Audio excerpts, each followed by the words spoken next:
오늘의 말씀은 열왕기하 2장 1절부터 14절까지 말씀입니다. 여호와께서 회오리 바람으로 엘리야를 하늘로 올리고자 하실 때에 엘리야가 엘리사와 더불어 길갈에서 나가더니 엘리야가 엘리사에게 이르되 청하건대 너는 여기 머물라. 여호와께서 나를 베델로 보내시느니라 하니 엘리사가 이르되 여호와께서 살아계심과 당신의 영혼이 살아있음을 두고 맹세하노니 내가 당신을 떠나지 아니하겠나이다 하는지라.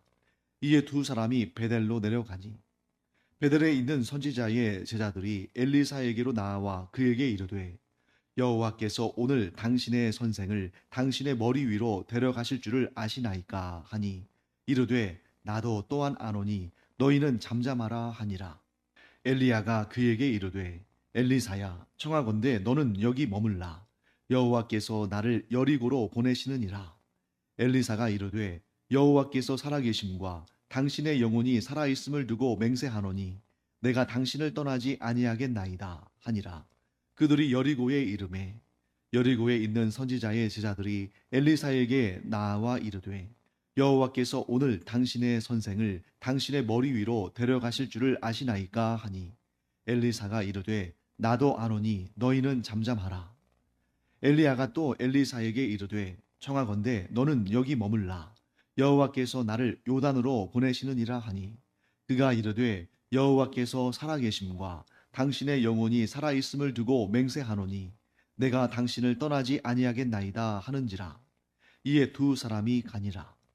선지자의 제자 50명이 가서 멀리 서서 바라보매 그 두 사람이 요단가에 서 있더니 엘리야가 겉옷을 가지고 말아 물을 치매 물이 이리저리 갈라지고 두 사람이 마른 땅 위로 건너더라.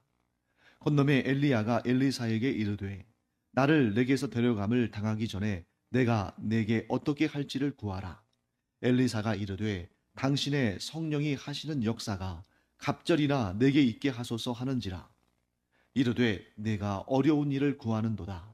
그러나 나를 내게서 데려가시는 것을 내가 보면 그 일이 내게 이루어지려니와 그렇지 아니하면 이루어지지 아니하리라 하고 두 사람이 길을 가며 말하더니 불수레와 불말들이 두 사람을 갈라놓고 엘리야가 회오리 바람으로 하늘로 올라가더라. 엘리사가 보고 소리 지르되 내 아버지여 내 아버지여 이스라엘의 병거와 그 마병이여 하더니 다시 보이지 아니하는지라. 이에 엘리사가 자기의 옷을 잡아 둘로 찢고 엘리야의 몸에서 떨어진 겉옷을 주워 가지고 돌아와 요단 언덕에 서서 엘리야의 몸에서 떨어진 그의 겉옷을 가지고 물을 치며 이르되 엘리야의 하나님 여호와는 어디 계시니이까 하고 그도 물을 치매 물이 이리저리 갈라지고 엘리사가 건너니라. 네, 오늘 우리 엘리야와 엘리사의 이 내용은 성경을 좀 우리가 읽다 보면 굉장히 인상적으로 우리가 또 기억하는 그런 내용 가운데 하나입니다. 사실 여러분, 사람이 이 땅에 태어나면 언젠가는 뭐 늙어서 죽든 병들어 죽든 사고로 죽든 죽는 건 너무 당연한 일 아닙니까? 그런데 몇 명에 한해서는 하나님께서 죽음을 보지 않고 하늘로 올리시는 그런 역사가 있었습니다. 그것이 보편적이고 뭐 자연적이고 일반적인 경우는 아니죠. 인류 역사상 아담과 하와 이후의 모든 사람들은 기본적으로 이 땅에 살다가 또 때가 되면 죽고 그 영혼이 천국에 가든지 지옥에 가든지 뭐 그렇게 나뉘는 것이 기본적인 예입니다만 이 엘리야나 에녹 같은 그런 사람들은 특별한 그러한 종말을 맞이했습니다. 죽음을 경험하지 않고 하늘로 올라가는 것이죠. 자, 그러면 그 뭐 지금까지 이 지구상에 살았던 사람들이 뭐 못돼도 100억 이상 되지 않겠어요? 지금도 70억 이상 사람들이 살고 있으니까 그 100억이 넘는 수백억이 됐을지도 모르는 그런 사람들 가운데 단 몇 명만, 2명 정도만 그렇게 뭐 딱 2명이라고 우리가 말할 수도 없죠. 왜냐하면 성경에 기록된 것이 그런 것이고 성경에 기록되지 않은 경우는 또 우리가 알 수 없으니까요. 그런데 그렇게 아주 극소수의 사람들만 죽음을 경험하지 않고 하늘로 올림을 받았다 하는 것은 뭘 의미할까요? 거기에 반드시 하나님께서 어떤 의미를 두셨기 때문에, 우리로 하여금 깨닫게 하시고자 하시는 뜻이 있으시기 때문에 이런 특별한 일을 두셨다. 자, 그러면 여러분과 저는 죽음을 보지 않고 하늘로 올리움을 받을 수 있을까요? 없을까요? 그건 우리가 알 수 없죠. 그것은 하나님께서 택하신 것이니까. 하지만 확률적으로 본다면 우리는 얼마일지 모르지만 인생을 살다가 육체의 죽음을 경험하고 하나님께로 불려 올라가겠죠. 그러면 그런 우리의 삶은 엘리야의 삶, 곧 육체의 죽음을 경험하지 않고 하늘로 올려져 간 그 엘리야의 삶보다 좀 수준이 낮거나 중요하지 않거나 평범하거나 그런 삶입니까? 그렇지 않아요.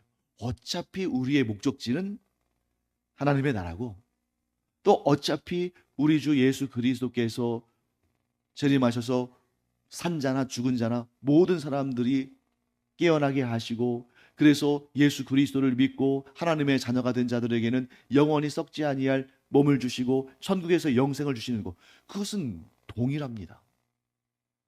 단지 이 죽음을 경험하느냐, 육체의 죽음을 경험하느냐 경험하지 않느냐, 이 차인데, 거기에는 하나님께서 아주 중요한 의미를 담아 두셨기 때문에, 그 뜻을 이미 엘리야를 통해서 이루셨기 때문에 우리를 통해서 다시 한번 이루실 일은 없다는 거죠. 자, 그러면 오늘 본문의 내용을 좀 구체적으로 살펴보겠습니다. 여호와 하나님께서 엘리야를 회오리 바람에 실어서 하늘로 올리셨다. 아마 믿음이 없는 사람들은 이 말을 믿을 수가 없을 거예요. 그런데 이 사건을 믿을 수 있는 것은 무엇 때문입니까? 이 일을 일으키신 하나님을 믿을 때. 자, 만일 여러분과 제가 불가능이 없으신 하나님, 영원히 우리의 죄값으로 심판을 받고 영원한 죽음을, 영원한 사망을, 영원한 지옥에서의 고통을 경험할 수밖에 없는 사람을 하나님께서 불쌍히 여기셔서 그 죄를 회개하고 예수 그리스도를 구주로 영접하고 하나님을 믿는 신앙을 가지면, 그 영원한 죽음에서 영원한 생명으로, 영원한 지옥에서 영원한 천국으로 인도하시는 그 하나님을 믿는다면, 하나님께서 이런 일들을 얼마든지 하실 수 있다는 것을 우리는 믿고 고백할 수밖에 없지 않습니까? 즉, 엘리야가 엄청나게 신비로운, 엄청나게 신기한 방법으로 하늘로 올려져 갔다. 그런데 이것은 존재할 수 없는 일이다. 이런 일이 어떻게 가능하겠느냐? 이것은 그냥 만들어진 얘기다. 전설이다. 신화다. 그렇게 생각하는 사람들이 많겠죠. 그런데 그런 생각 속에는, 그 중심에는 무엇이 있는 것입니까? 하나님의 능력을 신뢰하지 않는 것이죠. 그런데 우리는 하나님의 능력을 신뢰합니다. 심지어 우리가 그 능력을 경험합니다. 어떤 능력이에요? 영원한 사망에서 건지움을 받아서 영원한 생명으로, 영원히 지옥에서 고통당할 수밖에 없는 자가 영원한 천국에서 영생을 누리는 이 놀라운 능력이 우리에게 임했다는 것을, 하나님의 능력으로 임했다는 것을 우리가 믿기에, 오늘 본문에 보통 사람이라면 믿을 수 없는 이런 특이한, 특별한, 신기한 일도 역사적으로 존재했고 일어났다고 믿는 것입니다. 일어날 만한 일이기 때문이 아니라 불가능을 가능하게 하시는, 무에서 유를 창조하시는 하나님을 믿기에 이 사건이 실제로 존재했다고 믿는 것이죠. 하나님을 믿는 믿음이 전제되어야만 성경에 나오는 내용들을 믿을 수 있는 것입니다. 자, 그러면 왜 하나님께서 엘리야로 하여금 회오리 바람을 타고 하늘로 그를 승천시키고자 하셨는가? 왜 그 일을 이루셨는가? 이 표적에는 두 가지의 목적이 있었습니다. 첫째는 이 엘리야가 승천한 표적 뿐만 아니라 성경에 있는 모든 표적들, 이 세 가지의 목적을 가지고 있어요. 첫째, 믿음이 없는 자에게 믿음을 일으키시기 위해서 하나님은 표적을 베푸십니다. 예수님께서 이 땅에 오셨을 때 수많은 표적들을 보이셨죠. 예를 들면 죽을 수밖에 없는 그 병들을 고쳐주셨고, 또 귀신 들린 사람에게서 귀신을 쫓아내셨고, 사람이라면 감히 상상도 할 수 없는 그런 표적들, 예를 들면 무리를 걸으셨다거나 그 작은 보리떡 5개와 물고기 2마리를 가지고 수천 명의 사람들을 먹이셨다거나 바람과 풍랑을 잠잠하게 하셨다거나 그런 놀라운 표적들을 보이셨습니다. 그 표적 왜 보이신 거예요? 그냥 예수님께서 나 이런 능력이 있어 하고 자랑하시려고 보이신 것입니까? 아니죠. 그런 표적을 보고서 하나님을 믿는 믿음이 없는 자들이 하나님을 믿는 믿음을 갖도록 표적을 보이신 것입니다. 이게 첫 번째 목적이에요. 두 번째 목적은 이미 하나님을 믿는 믿음을 가진 자에게 믿음의 확신을 더욱 크게 갖고 세상을 담대하게 이겨나갈 수 있도록. 여러분, 예나 지금이나 하나님을 믿는 사람들은 세상에서 더 큰 고난을 당합니다. 왜냐하면 이 세상의 영들, 악한 영들, 사탄, 마귀들, 귀신들, 이런 존재들이 어떻게 하면 이 사람이, 이 하나님을 믿는 사람이 하나님을 믿지 못하게 만들까? 이 사람을 하나님으로부터 빼앗으려고 온갖 악한 일들을 계획하고 그 일들을 행하죠. 박해도 하고 고난도 주고 슬픔도 갖게 하고 우울증에도 걸리게 하고 그렇게 해서라도 사람을 하나님으로부터 빼앗으려고 합니다. 그런데 그때 하나님께서 놀라운 표적을 보여주시면 그렇지, 내가 섬기는 하나님이 이런 세상의 영들, 악한 영들, 사탄, 마귀, 귀신들 이런 것과는 비교할 수 없이 놀라운 능력이 하나님이시고 그 모든 악한 것들은 하나님 앞에서 아무것도 아니지 하는 것을 알고 그 믿음을 더욱 견고하게, 더욱 강하게, 더욱 확고하게 갖게 만드시는 것입니다. 마지막 세 번째 표적은, 특히 오늘 엘리야에게 보여주신 표적은 하나님께 헌신한 자들에게 큰 위로와 힘이 되는 것입니다. 자, 여러분, 지금 이 시대가 어떤 시대예요?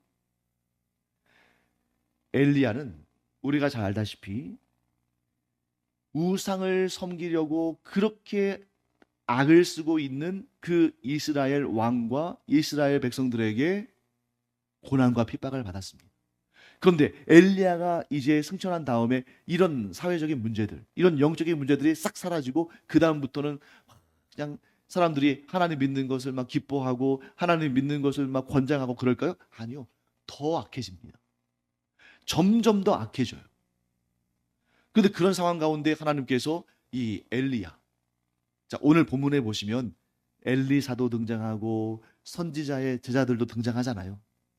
이제는 엘리사와 선지자의 제자들, 즉 엘리야의 후배들이 이 이스라엘의 영적인 질서를 만들어가고 이 우상을 섬기는 자들을 하나님께로 인도해야 되는 그런 책임을 갖는데 그들에게 하나님께서 격려해 주시는 거예요.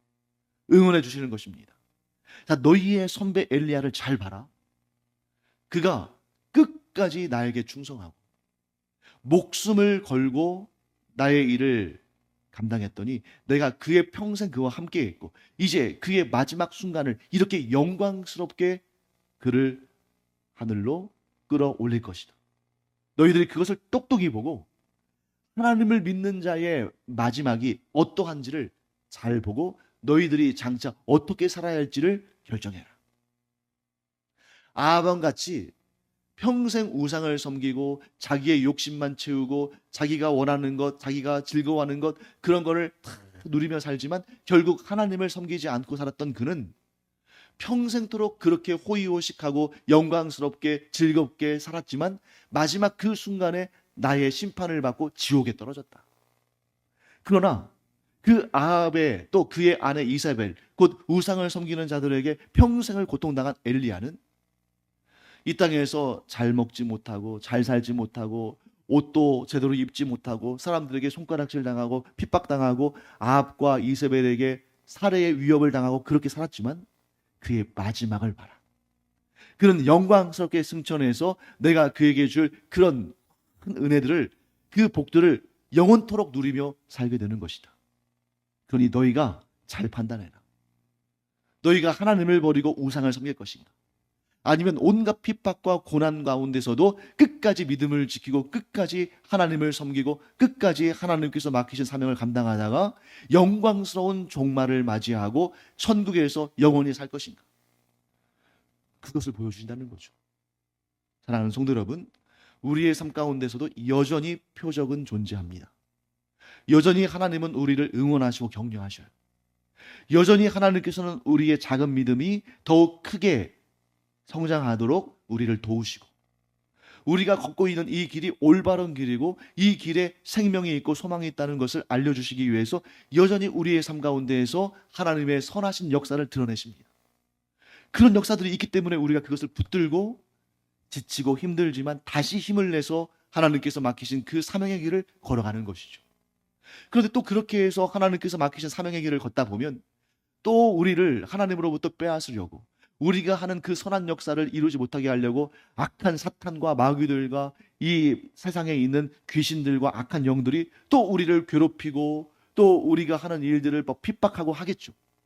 그러면 또 하나님께서 우리에게 이러한 놀라운 표적을 보여주시면서 네가 지금 제대로 잘하고 있다. 네가 그 믿음을 지키는 것, 그것이야말로 최고의 길이고 가장 아름다운 결실을 맺는 일이다 하고 우리를 격려해 주신다는 것입니다. 그 은혜가 우리 가운데 항상 있기를 간절히 축원합니다. 자, 그리고 나서 이제 엘리야가 마지막으로 하늘로 올라가는 그 일들을 우리 이 본문을 통해서 알 수가 있습니다. 자, 곧 승천하게 될 엘리야가 엘리사에게 마지막 소원을 묻습니다. 자, 그때 9절 말씀 보시면 엘리사가 엘리야에게 이렇게 말하죠.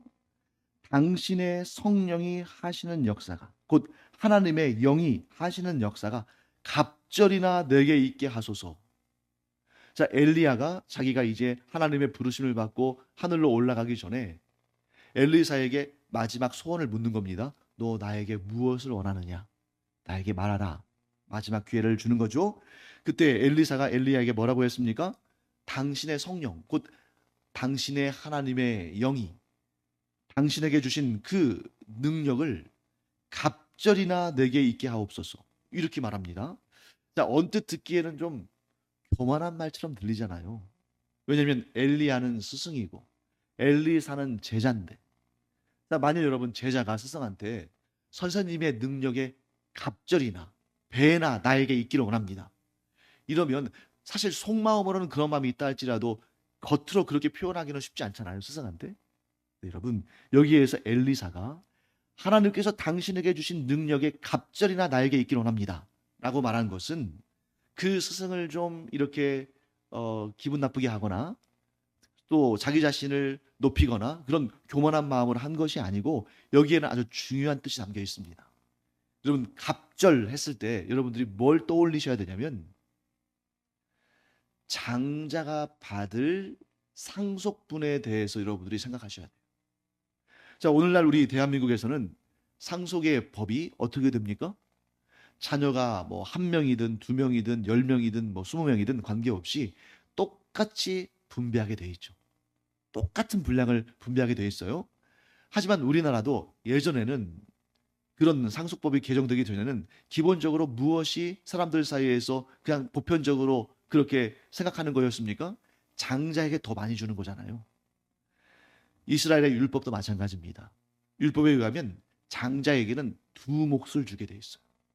그러니까 둘째, 셋째, 넷째 자식이 아무리 많아도 그 둘째 이하는 다 똑같이 받아요. 그런데 그들이 받는 것보다 장자는 두 몫을 받는다, 상속으로. 그러니까 여기에서 엘리사가 엘리야에게 자기가 갑절을 받기를 원한다 하고 말한 것은 뭐냐면 내가 당신의 후계자가 되기를 원합니다.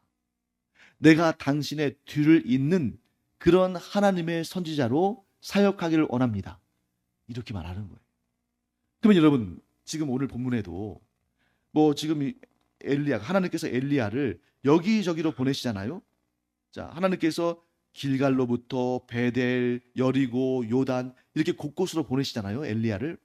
자, 엘리야가 이제 곧 있으면 승천하는데, 하늘로 올려가는데 그냥 조용히 그냥 좀 쉬다가 가도 될 텐데 하나님께서 그 마지막 순간에 이르기까지 길갈에서 베델로, 여리고로, 또 요단 강가로 이렇게 곳곳으로 이끌어 가시잖아요.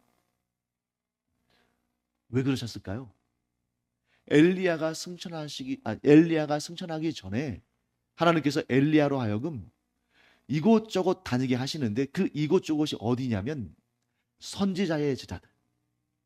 곧 오늘날로 말하면 신학교와 같이 하나님의 일을 감당하기로 그렇게 마음의 소원을 갖고 교육받는 하나님의 사람들이 있는 곳마다 다니게 하신 겁니다. 그러니 거기 있는 사람들이 지금 전부 알고 있어요. 왜? 그들도 선지자하고 선지자의 제자들이기 때문에 하나님께서 그들에게 엘리야가 지금 마지막 순간에 이르렀다는 것을 알려주신 겁니다. 자, 그런데 엘리사가 엘리야에게 갑절의 능력을 구한 것은 자신이, 즉 엘리사가 엘리야의 뒤를 잇는 큰 선지자가 되기를 원한다는 그런 마음의 표현 아닙니까? 자, 그러면 그 이야기를 혹시라도 다른 선지자의 제자들이 들으면 기분 나쁘지 않겠어요? 하지만 여러분, 엘리사의 요구는 자기를 높여달라. 내가 특별한 사람이 되게 해달라. 이런 의미보다는 어떤 의미가 있냐면 내가 누구보다 헌신하겠습니다. 내가 누구보다 죽음을 각오하고 주님의 일을 감당하겠습니다. 하는 그런 마음의 소원을 얘기한 것입니다. 여러분, 지금 이 시대가 선지자가 대우받는 시대입니까? 지금 이 엘리사가 장차 사역하게 될 이 시대가 선지자들이 안전하고 복되고 많은 것을 누리고 영광스럽고 이름을 떨치고 많은 재물을 모으고 사람들에게 막 인기를 모으고 그런 시대예요? 아니죠. 이 시대 어떤 시대입니까? 죽음을 각오해야 하나님의 일을 할 수 있는 시대. 모든 것을 다 내어주고 모든 것을 다 헌신해야만 믿음을 지킬 수 있는 시대. 그런 시대 아닙니까? 그러니까 누구보다 더 죽음을 각오하고 누구보다 더 고생을 각오하고 주님의 일을 하겠다고 나선 것입니다. 얼마나 대단한 일이에요. 그런 엘리사를 하나님께서 택하신 것이죠. 자, 그때 엘리야가 뭐라고 말합니까? 엘리야는 이렇게 말하죠. 10절 말씀. 내가 어려운 일을 구하는도다. 여기에서 엘리사가 갑절의 능력을 받는 것이 엘리야가 그렇게 만들어주는 것이 어렵다 이런 뜻이 아니라 내가 할 수 없는 일을 구하는구나 이런 얘기입니다. 왜요? 이스라엘의 영적 지도자를 세우시는 일은 내가 아무리 이스라엘 최고의 영적 지도자를 할지라도 내 후임을 내가 정할 수 없다는 거예요. 그럼 누가 정하시는 겁니까? 하나님.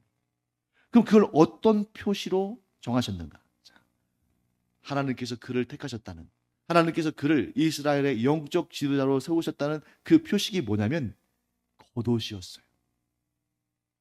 겉옷에 큰 능력이 있어서가 아니라 그 옷을 가지고 강을 쳤을 때에 강이 갈라지면 그것이 무슨 표식입니까? 하나님께서 이 겉옷을 가진 자를 하나님의 사람으로, 하나님의 선지자로, 이스라엘의 영적 지도자로 세우셨다는 그러한 표식으로 삼으신 거예요.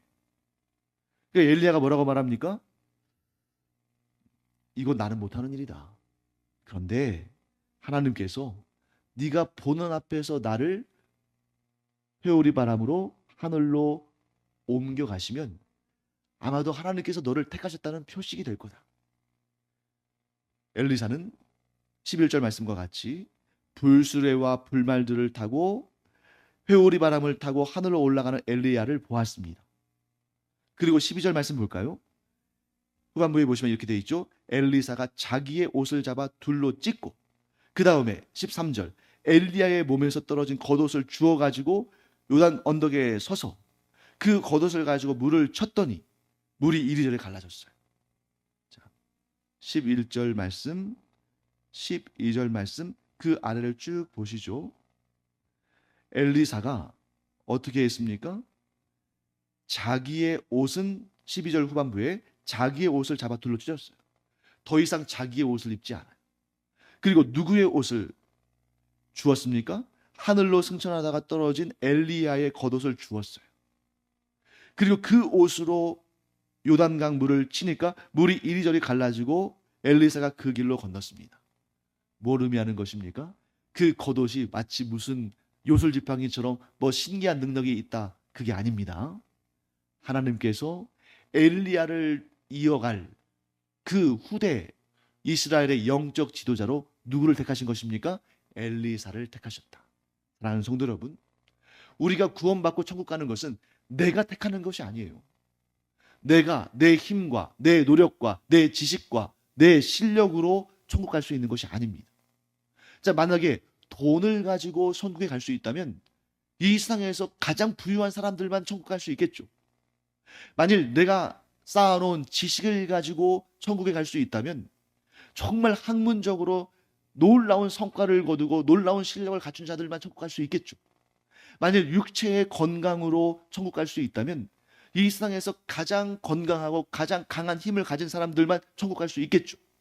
학벌이나 재능이나 그 어떤 것이라도 그것을 가지고 천국 갈 수 있다면 그것을 소유한 사람들만 갈 수 있습니다. 하지만 천국은 어떻게 가는 것입니까?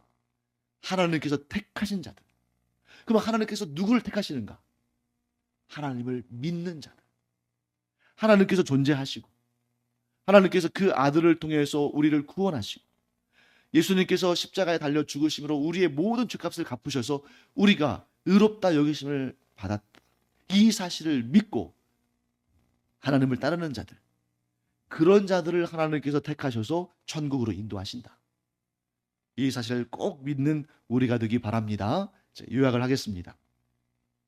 하나님은 하나님의 사람을 절대 놓치지 않으십니다. 평생을 하나님을 믿고 하나님께서 맡기신 사명을 감당하기 위해서 목숨 바쳐 수고한 자를 하나님은 반드시 영광스럽게 하십니다. 반드시 그를 천국으로 인도하실 뿐만 아니라 그에게 오늘 이 엘리야가 얻은 것 같이 그 마지막 순간에 그의 수고와 노고에 대해서 하나님께서 인정하시고 그를 높여주셔요. 그런데 우리의 하루하루는 그렇게 영광스럽게 보이지 않고 그냥 고생하고 수고하고 부족하고 연약해 보일 수 있죠. 그럼에도 불구하고 우리가 끝까지 하나님을 믿고 하나님께서 맡기신 사명을 충성스럽게 감당한다면 반드시 하나님께서 우리를 높여주실 뿐만 아니라 영원한 상을 주신다. 영원한 생명을 주신다 하는 것을 꼭 기억하는 우리가 되기를 간절히 축원합니다. 기도하겠습니다. 하나님 감사합니다. 저희가 하나님을 믿고 힘들고 어렵지만 끝까지 하나님께서 맡기신 그 사명들을 감당하기를 원합니다. 그러면 하나님께서 엘리야를 높여주신 것처럼 저희를 반드시 높여주시고 천국에서 영원토록 삶과 복으로 충만히 채워주실 줄 믿사오니 그날이 이르기까지 힘들고 어렵다 할지라도 이 믿음의 삶을, 이 믿음의 경주를 끝까지 완수하는 저희들 되게 하여 주시옵소서. 감사드리며 예수님의 이름으로 축복하며 기도합니다. 아멘.